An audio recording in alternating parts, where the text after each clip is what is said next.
Hello and welcome to our in-depth exploration of rebirth in Buddhism.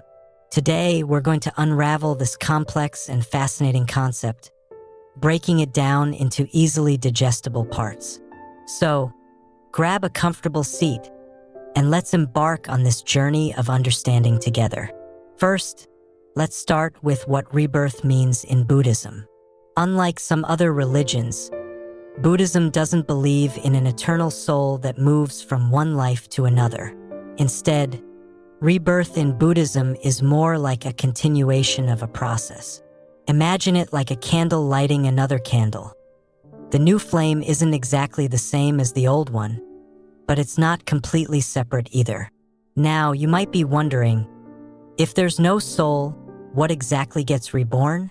This is a great question and one that often confuses people new to Buddhist concepts.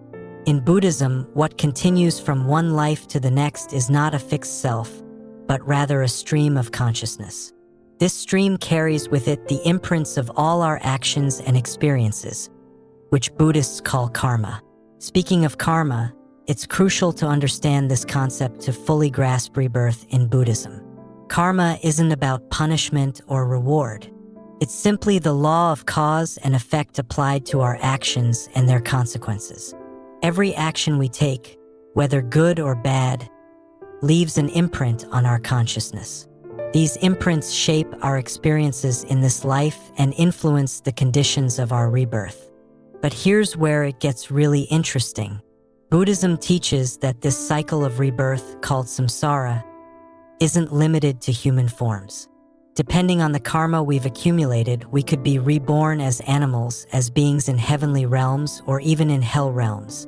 These aren't permanent states, though.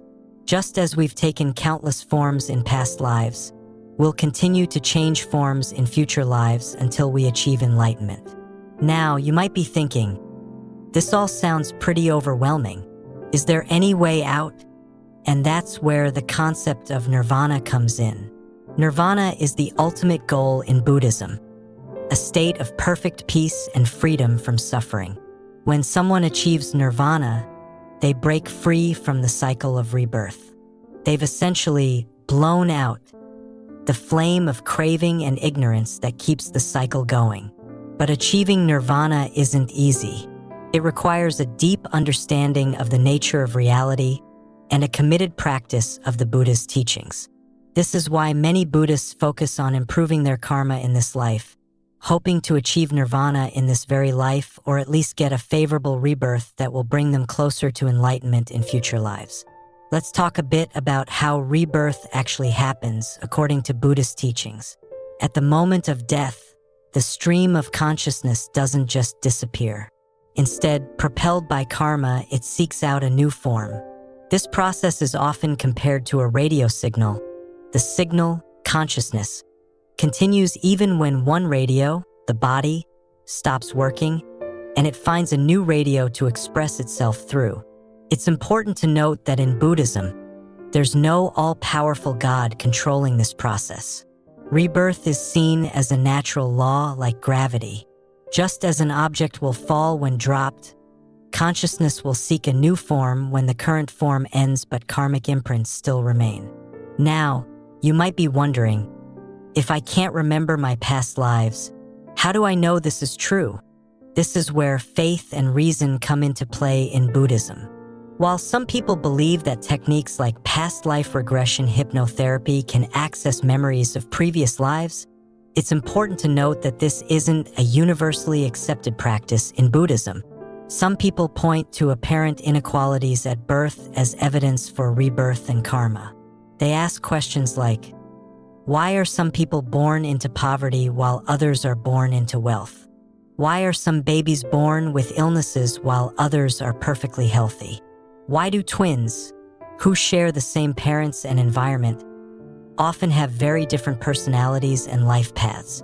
While these questions are thought-provoking, it's important to remember that Buddhism encourages followers to question and investigate, not to blindly believe.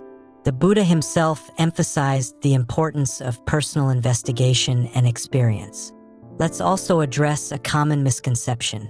Rebirth in Buddhism is not the same as reincarnation in Hinduism. While both concepts involve being born again, the Hindu concept typically involves an eternal soul, while Buddhism rejects the idea of a permanent self. This brings us to an interesting point of reflection. What do we really mean by a permanent self? Isn't what we call our self just a collection of experiences, conditioning, and memories that become our personality or ego? We can add professional accomplishments, financial success, and other elements to it, but aren't these all essentially memories and experiences? Consider what happens when we're in deep sleep or if someone loses their memory. Where does that sense of a permanent self go? So, how does understanding rebirth impact how Buddhists live their lives?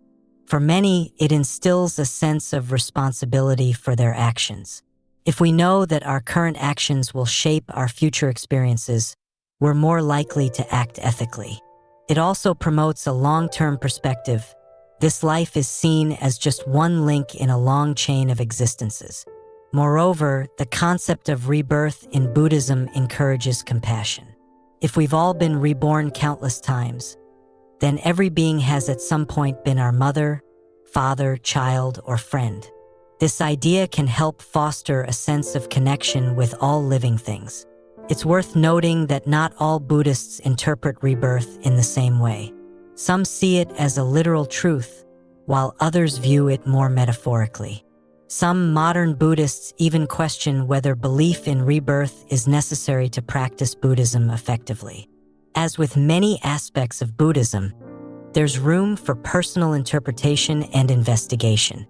In conclusion, rebirth in Buddhism is a concept that goes beyond simple reincarnation. It's a process driven by karma, without a permanent self moving from life to life.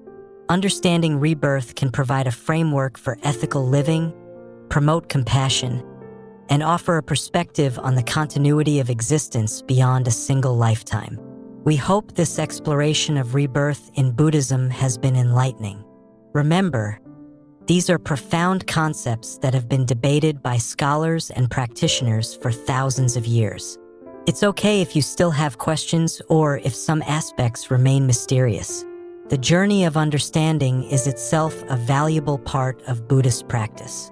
Thank you for joining us on this deep dive into rebirth in Buddhism.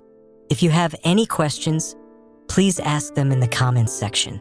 We'll try to address them in future videos or shorts. Don't forget to like and subscribe. Until next time, may you find peace and wisdom on your path. Namo Buddhaya.